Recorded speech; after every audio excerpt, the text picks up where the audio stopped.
All right, so for this video, we're going to talk a little bit about animating. And so this is going to be thinking about trying to make a ball roll down a hill.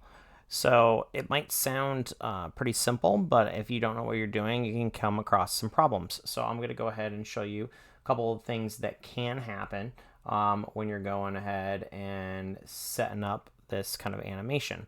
So I got my scene set up. I got my little Fireball Island scene here from the 80s board game, which I'm starting to work on. And what you want to do is you want to be able to set this up for the ball to roll downhill. Well, the first thing you need to do is you need to make the ball have some sort of characteristics to it for how it's going to roll or fall or whatever you're trying to do. So in this case, I'm going to select the little fireball here. I'm going to go over to the physics tab and I'm going to select cloth. Okay, so first thing I'm going to do is select cloth. And I'm just going to be like, all right, let's see what happens, right? So I gave it a ability to be able to drop. Let's see what happens to it. Now, if I hit spacebar, you're going to see it drop through the floor. So the first thing that happens is it just drops down. The reason why is because it has nothing to come in contact with. None of these other objects have any characteristics to them.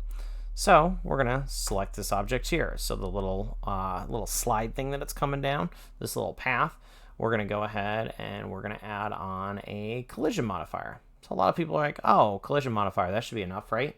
So we'll go ahead, hit spacebar to start the animation, and you realize, no, it's not enough. It's actually going to kind of have this weird effect to it where it's kind of moving down the hill, but it's like stopping. It's getting stuck. So a little odd. So doesn't quite work. It doesn't fall through anymore, but it doesn't really act the way we want it to. So we'll go ahead and stop that, and we'll be like, all right, so what's the next step? Next thing you need to do is be like, all right, let's turn this into what's called a rigid body. So it's basically the whole mesh becomes a solid object that things can interact with. So if we do a rigid body, we're going to select passive because this is a passive thing that is not moving. And we're going to be like, all right, let's go ahead and see if that works. Hit spacebar, let the ball roll. And now the ball is rolling. But it still doesn't seem right? It's still getting stuck. It's not moving fast enough. So let's go ahead and stop it again. Okay, now let's go back and we're going to go back to our ball, and maybe the parameters for the ball itself aren't right.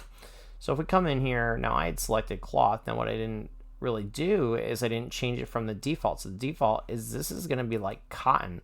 Well, cotton's not going to roll very fast downhill. So we need to actually increase the weight to it. So the way that we would do this is we can either hit this little hamburger menu up the top and select one of the presets, or you can come in here and do it yourself. Now, I don't feel like doing all this stuff myself on this. I'm going to make it pretty simple. So I'm going to think of this as like a rubber ball going down a hill.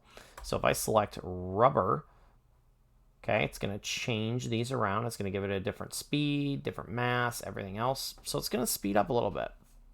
Let's see what that does. Oh, now we got a little more speed coming, right? And it's working its way down. It's going to get to the bottom of the frame and off the frame by the end. Exactly what we wanted it to happen. So now that works out really good.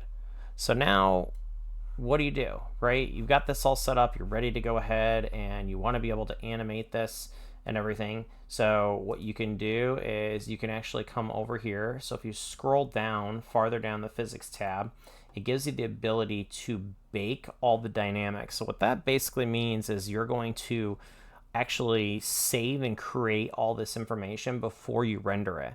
That's going to allow it to render better. It's going to make it to where it's more seamless as the ball's rolling down the hill. And overall just makes it a lot easier because it's what you're going to do. It's going to use less memory to be able to create it. So we're going to go ahead and set this. I'm going to leave it at the 250 frames. I'm going to go ahead and leave everything as is, and I'm going to select Bake All Dynamics. So as you can see, runs through pretty quick. Simple baking of the dynamics. So now I can go ahead and I can look at my output settings. I can pick whatever I want to put in here for my render and for the viewport. So I'm going to leave the viewport at 1024. I'm actually going to drop this. I don't need 4096. So I'm actually going to drop this down. We'll do half of that. Actually, we'll do 1024. I think 1024 is fine. This is just going to be for a sample video I'm going to do. So we'll go ahead and we'll do that. We'll look at all the other settings, look fine. Go to the output, change it over to video because I want to do a video. And I'll leave all the other settings the same. Folder's fine. 24 frames a second is fine, where that's going to give us like almost 10 seconds of it rolling downhill. And then we'll go ahead and render it. So we'll just go to render animation, and we're going to let it go. And it's going to take a little while. So we'll let that go ahead, and I'll end up posting the final video of it at the end. And hopefully you guys liked the video and you learned something on it. And if you have questions, let me know. Enjoy Blender, and good luck.